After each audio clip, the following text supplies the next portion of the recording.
A and B are two identical vessels. A contain 8 gram methane, B contain 40 gram of unknown gas X. Both at 1 atm 300 Kelvin. Molar mass of X is Avogadro's law. Equal volume of all gases under the same condition of temperature and pressure contains equal number of moles, equal number of molecules. So number of moles remains same. Number of moles remains same. Na equal to Nb.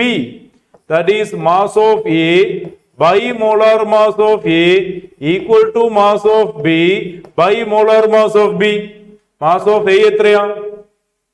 8. അതിൽ ആരാണ്? Methane. Molar mass 16.